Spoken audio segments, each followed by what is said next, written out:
66페이지에 보면 납세무 확장이 나오는 납세무 확장.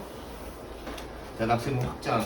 여기서 딱 저 두 가지만 보면 돼. 67쪽에 보시면 납세무 이제 승계가 나오는데, 그래서 우리가 이제 납세자들 중에서 그런 경우가 있어. 내 세금이 내 애들한테 승계가 됩니까? 라고 물어보는 사람이 있어. 승계됩니다, 무조건.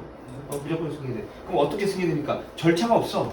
그냥 아버지가 죽으면 아들한테 가는 거고, 그 다음에 엄마가 죽으면 아들한테 그냥 가는 거예요. 다만, 이번에 보시면 상속인이나 납세무 승계가 나와요.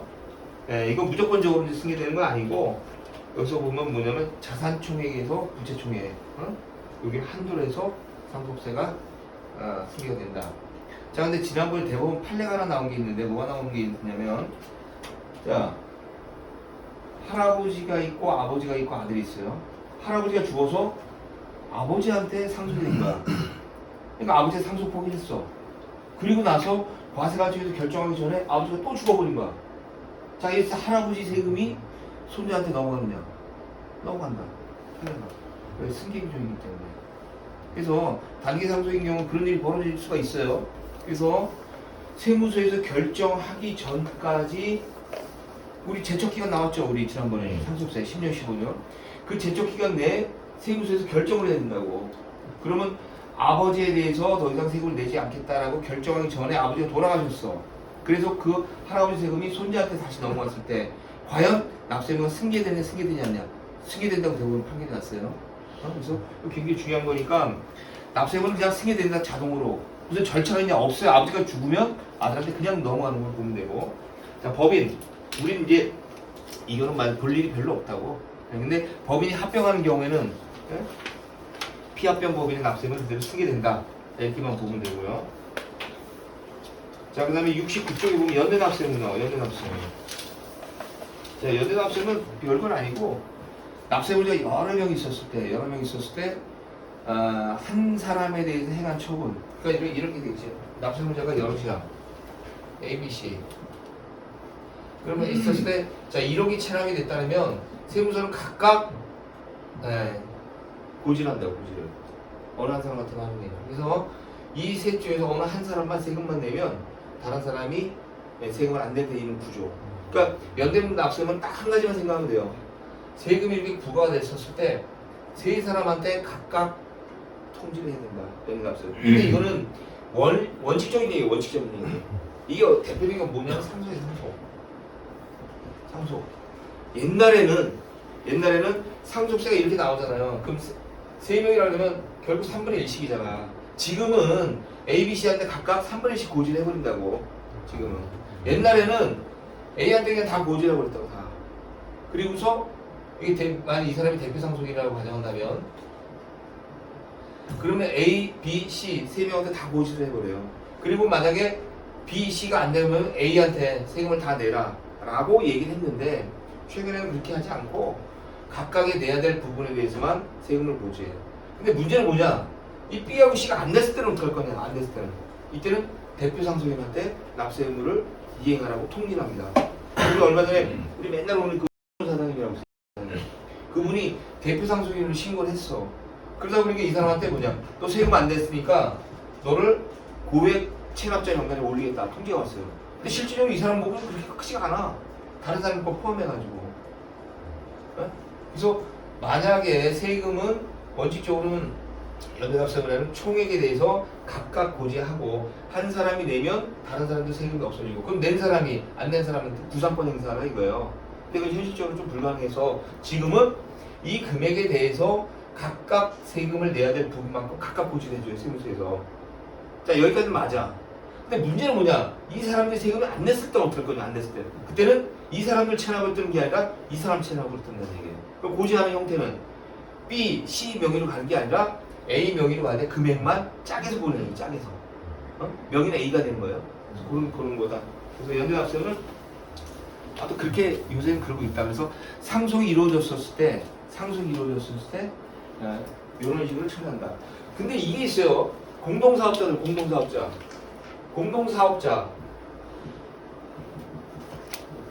옛날에는 공동사업자도 연대납세금 규정을 적용했다고. 공동사업자. 사업자 우리 등록 신청할 때 공동사업을 하는 경우에 서로가 공동사업을 하는 수익과 비용에 대한 분배율에 대한 약정서 같은 걸 첨부해서 들어가거든요. 근데 옛날에는 공동사업일 때는 A하고 B가 만약에 50대 50을 했는데 만약에 A가 안 냈다. 그럼 B한테 무조건 A 금액을 내라고 통지했었어요. 지금 그렇게는 안 한다고. 각각 자기 지분에 대해서만 납세를 친다 이렇게 보는데요. 자 이제 71쪽에 나오는데 제2차 납세무 이거 외워야 돼 무조건. 무조건 외워야 돼. 자 여기서 나오는 이제 법리가 뭐가 나오냐면 첫 번째 뭐냐면 부종성이라는 거하고 하나는 보충성이라는 게 나와요. 부종성, 보충성. 법인이 있고 그 다음에 법인과 일정한 관계가 있는 자. 우리는 이제 통상적으로 법인 같은 게 이제 2차 납세무자라고 한다고요.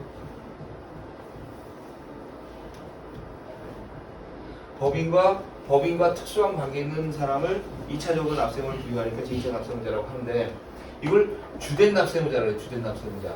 그런데 실무에서는 우리가 그 부가 내용 보면 뭐라냐면 원납세자라는 거 원납세자. 이 사람이 내야 될 세금이라고. 그때 우리 국세기법부 용어 정의했었죠. 납세자라고 하는 것은 납세 의무가 있는 자, 연대납세, 제2차 납세, 납세 보증금을 포함하는 그런 개념이 납세자라고 했어요. 그러면 법인이 세금을 내야 되는데 만약 법인이 세금을 안 내게 된다든지 또는 법인에게 주된 납세무자에게 행한 그 법률적 효과는 그대로 제2차 납세무자, 즉 주된 납세무자가 일정 관계 있는 사람에게 그대로 영향을 미친다. 이게 부정성이에요. 부정성. 이 단어는 무조건 까먹으면 안 돼요. 네? 무조건 까먹으면 안 돼. 그럼 이 얘기를 많이 한다고. 일단 여기다가 만약 법률적 효과를 행위를 하게 되면 2차적인 지위에 있는 사람도 그대로 영향을 미친다. 부정성. 자, 이 사람한테 고지를 했어. 세무서에서 세금 내세요. 법인한테. 세금이 안 내. 그러면 제2차 납세무자에도 별도로 고지하지만 이 사람한테 납세 고지를 한 것과 동일한 효과가 있다는 얘기예요. 동일한 효과.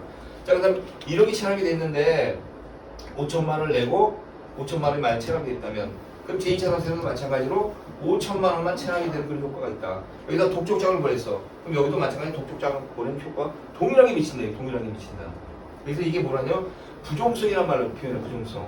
자, 근데 반대로 제2차 납세무자에 대한 법률적 효과는 원래 그 주된 납세에 영향을 미치지 않아요. 딱 하나. 납부에 대해서만 납부. 뒤에 이제 두 번째 나오겠는데 보충성이란 말입니다. 보충성. 보충성. 이게 무슨 얘기냐면 여기서 이제 1억에 대해서 세금을 내라고 했는데 이 사람이 일단 법인이 일단 5천만 원을 냈어요. 그럼 체납이 5천이야. 그러면 2차 납세무자도 원래 내야 될 주된 납세무자가 내지 않은 세금 부족분에 대해서만 한도에서 2차 납세금을 진다는 얘기예요. 이게 보충성이에요. 보충성. 그러니까 전체 금액이 아니라 전체 금액 중에서 주된 납세무자가 내야 되는데 안 낸 그 부족한 부분에 한해서 2차적으로 납세금을 줘야 되는 게 우리는 보충성이라는 말을 표현해요. 자, 그래서 주된 납세무자에게 미친 법률적 효력은 2차적 지위에 있는 납세무자에게도 그대로 효력을 미친다. 이거를 우리는 부종성이라는 말을 표현하고 책임을 져야 되는 한계는 부족한 부분에 대해서만 영향을 미친다. 자, 그럼 여기서 한 가지가 이제 중요한 게 뭐냐면 바로 2차 납세무자에게 미친 법률적 효력이 주된 납세무자에게 법률적으로 같이 영향을 미쳤느냐? 미치는 건 하나도 없다는 얘기예요. 그래서 우리가 법인세 우리 체납 내역을 쭉 떼보면은 체납 내역에 법인세라고 하는 부분이 있어. 법인세, 개인인데. 그럼 그 법인세라는 얘기는 뭐냐면 2차 납세무자라는 얘기예요. 2차 납세무자. 즉 법인이 있고 법인의 구성원 주주라고 그냥 간단히 생각해 볼까요? 그 주주가 있는데 그 주주가 내야 되는 세금이 얼마가 되느냐. 네? 자, 이런 거였죠. 자, 내가 100%를 만약 갖고 있다면 법인이라는 그 A라는 법인이 있는데 이 법인의 지분을 내가 100%를 갖고 있어요. 그러면 나는 이 법인이 안 낸 금액 5천만 원에서 100% 세금을 다 부담을 하니까 5천만 원을 내가 다 내야 된다는 얘기야. 그래서 나중에 체납사실증명서를 떼보면 법인세액에서 5천만 원이 나와요. 그 5천만 원은 내가 이 법인과 관련돼 갖고 있는 지분에 해당하는 그 체납액을 의미한다. 이렇게 보면 된다는 얘기죠. 그래서 결국 뭐냐? 원처분이 없어지게 되면 2차 납세무자도 같이 없어지는 거죠. 네?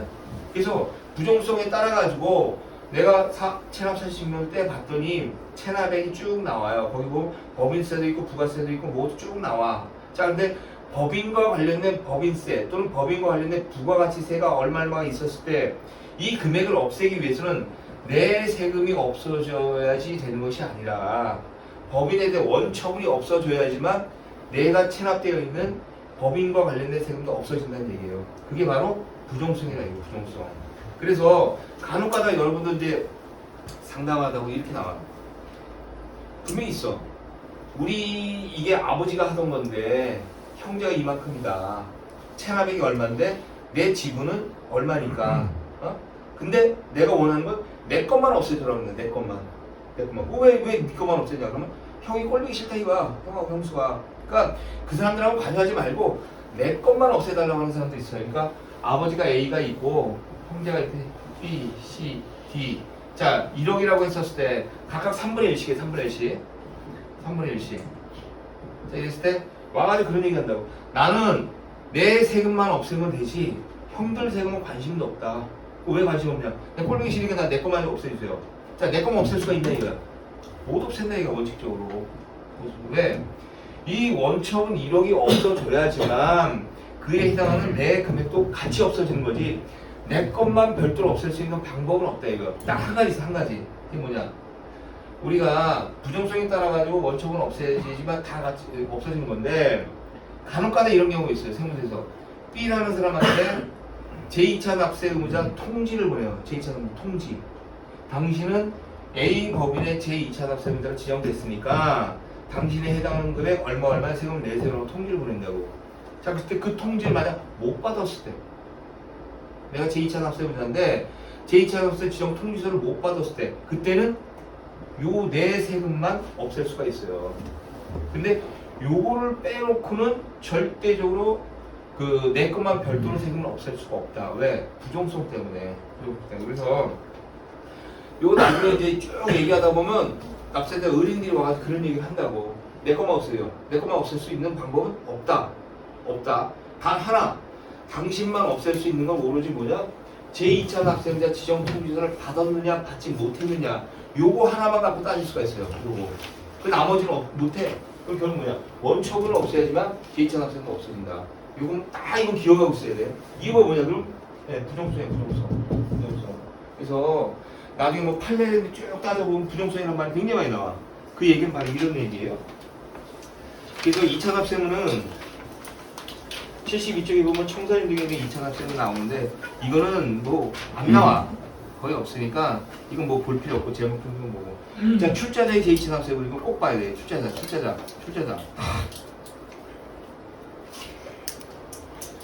자 여기서는 출자자를 봐야 될 게 뭐냐면 자 보시면요 출자자의 제2차 납세문 해가지고 법인 보면 유가증권 뭐 코스닥시에 상장된 법인이 지낸다. 뭐냐 비상장법인 네? 상장법인은 적용이 안 돼요. 비상장법인 그러니까 비상장법 우리 맨날 설립하는 일반적인 법인 얘기하는 거 그렇죠? 비상장법인의 재산으로 그 법인에 부과되거나 그 법인이 납부할 국세, 강제징수비에 충당하여도 부족한 경우에는 그 법인의 무한책임성, 그 다음에 두 번째 과점주주, 그 다음에 그 두에 해당하는 사람은 부족한 금액 전액에 대해서 제2차 납세금을 진다. 물론 지분율은 한도로 돼서 무한책임성은 알죠? 에? 무한책임성 책임을 지는데 한도가 없다는 얘기야. 그 우리가 회사가 얘기할 때 회사 4가지 형태로 있어. 알아? 한명, 합자, 유한, 주식. 회사는 전부 4개. 주식회사만 있는 게 아니라고. 그럼 여기 보면은 무한책임사원이 있어요. 사원이. 여기는 유한책임사원인데 여기는 무한책임사원이야. 무한책임사원. 한도가 없이 그냥 책임을 지겠다고 한다고. 근데 유한이나 주식회사 같은 경우는 한도가 있어. 그래서 한도, 유한. 그 다음에 주식회사 같은 경우는 주식을 발행할 때 주금을 납부할 그 범위 내에서만 한도가 있다고. 그래서 이런 경우는 우리 책임을 진다. 자, 그 다음에 여기서 보시면 2차 납세 의무자 73쪽에 나와요. 73쪽에 보면 이거 굉장히 중요해. 납세의무 성립일 현재. 납세의무 성립일 현재의 무한책임상은 과점주주야. 납세의무 성립일 현재. 이게 왜 중요하냐면 자 이렇게 보자고. 2018년 1월 1일부터 2018년 12월 30일.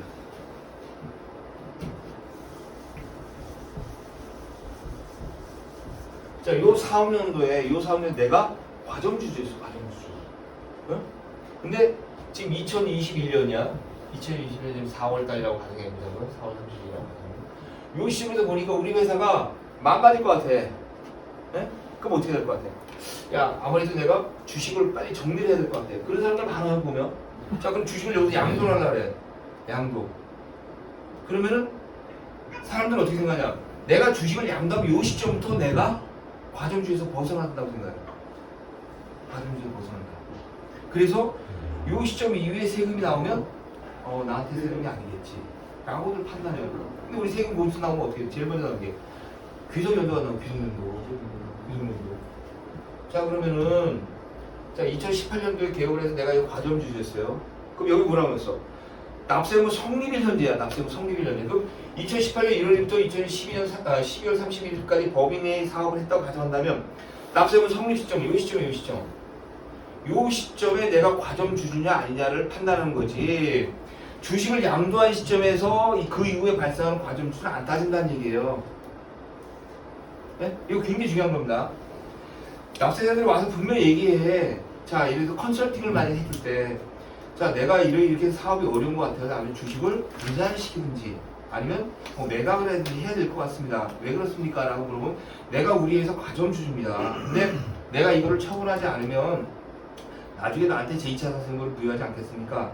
라고 웬만한 사람들은 알아요. 제2차 상세금을. 과점주주라는 건 지분율이 51% 이상 있는 사람을 말해요. 자, 그래서 현재 나중에 발생할지 모를 위험을 회피하기 위해서 주식을 팔려고 하겠다. 옳은 생각이야. 근데 문제는 뭐냐? 내가 주식을 팔았지만 요 시점을 이유로 해서 내가 2차 납세금과 벗어나는 건 분명히 맞는데 전제는 뭐냐? 전제는 맞냐? 그 전에 건 어떡할 거냐? 그 전에 거는. 그 전에 이미 내가 납세무 성립한 시점에 과점주주에 해당한다면 이 사람한테는 주식을 내가 지금 팔았다 하더라도 요 부분에 대해서 2차 납세를 부여한다는 얘기예요. 이해되죠? 그래서 요 뒤에 보면 전부 뭐냐? 납세금 성립일이 아니야. 세금을 안는 시점을 기준으로 해서 안는 시점.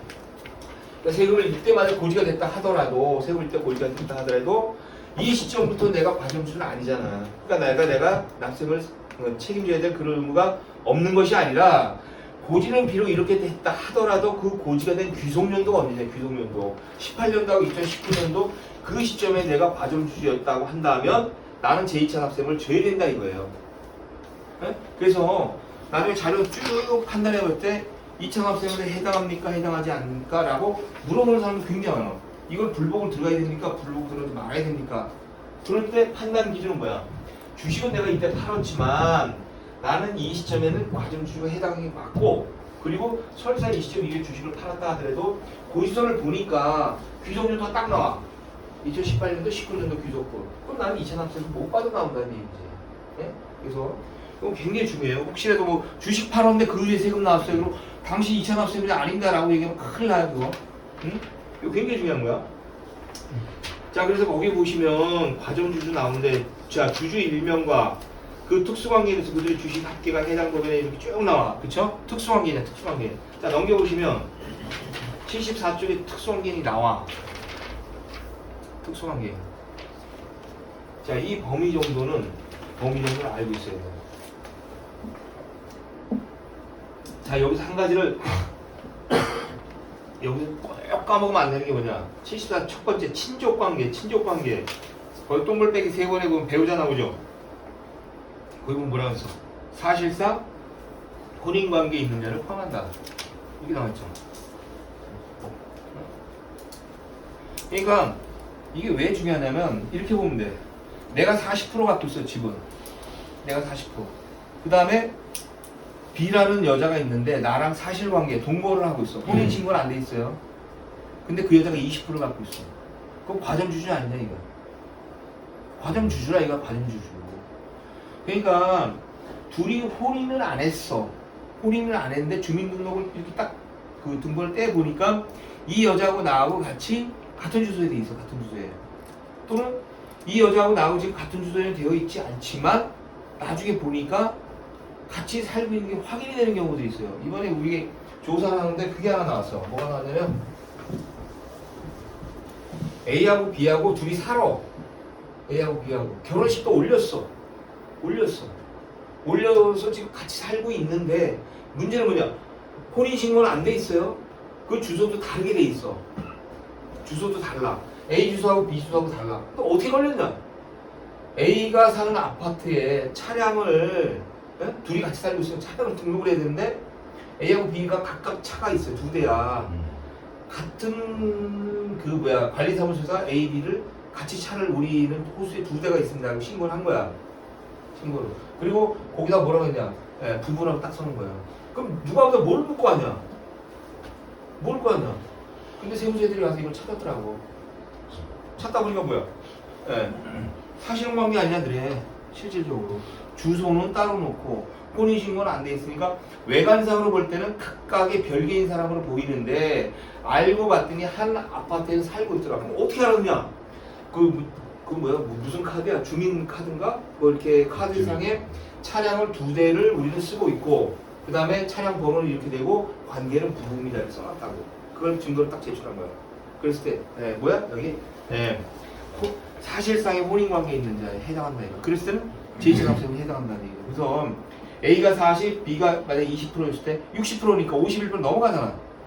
그러면 일단 법인의 체납액에 대해서 60%만큼은 각각 40대 20의 비율로 2차납세를 줘야 된다. 이게 굉장히 많이 나와 이게. 이거 까먹으면 안 돼. 사실혼 관계에 있는 경우에도 제2차납세에 해당한다. 자 이거 까먹으면 안 됩니다. 예. 납부액 한 대는 그렇게 되고. 자 그 다음에 3번에 보시면은 77쪽이야. 법인의 제2차납세, 법인의 납부세.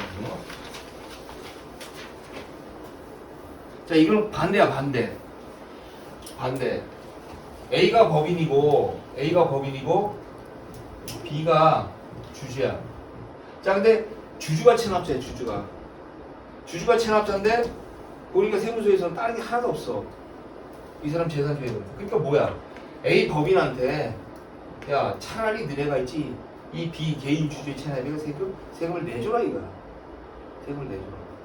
그래서 있다 보면은 굉장히 이런 게 많이 나. 굉장히 대부분들은 법인이 체납을 했기 때문에 법인의 체납액에 대해서 주주들한테 야 니들이 이차납세금을 줘 라는 게 거의 95%인데 간혹 가다가 거꾸로 돼가지고 A라는 법인의 과점주주야. 과점주주. 자 근데 문제는 뭐냐? 이 사람이 개인적으로 체납을 했어. 법인은 이상이 없어요. 법인은 그런 경우 있겠죠. 뭐가 있겠어? 뭐 양도세라든지, 뭐 상속세라든지 이런 사업과 관련이 없잖아. 자 그래서 B라는 사람이 체납이 됐어. 자 이랬을 때 거꾸로 법인이 야 B라는 그 개인 주주의 체납을 대신 변제해줘라. 이게 뭐냐? 법인에 있잖았어요. 법인에 있잖았어. 자 근데 문제는 뭐냐면 주식을 압류를 하겠죠. 세무서에서. B가 A 법인의 과점주니까 주식을 압류했을 거라고. 근데 문제는 뭐야? 압류해봤자 비상장 주식은 팔 수 있는 방법이 없어요. 안 팔려. 우리가 상장 주식이라고 하면 시장에서 거래가 되니까 갖다가 그냥 매각하면 종가는 그냥 매각이 된다고. 이건 뭐 나중에 얘기할 건데.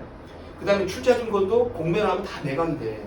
근데 일반적인 비상장 법인의 주식은 매각을 하고 싶어도 매각할 수 있는 방법이 없어. 그러다 보니까 어떤 문제가 나오냐?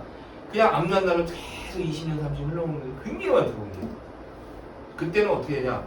이 규정을 들어가지고 우리가 이제 2차 납세금을 준 거 부당하다라고 얘기를 해야 돼. 압류를 풀어달라고 해. 비상장 법인의 특징이 뭐냐? 매각하고 싶어도 매각할 수 있는 방법이 없다는 얘기예요. 누가 사냐고. 아는 사람이냐. 그래서 그렇다. 그 내용 정도만 보면 되고. 그다음 사업의 함수의 제2차 납세금은 그냥 이런 게 있다라고만 보시면 돼요.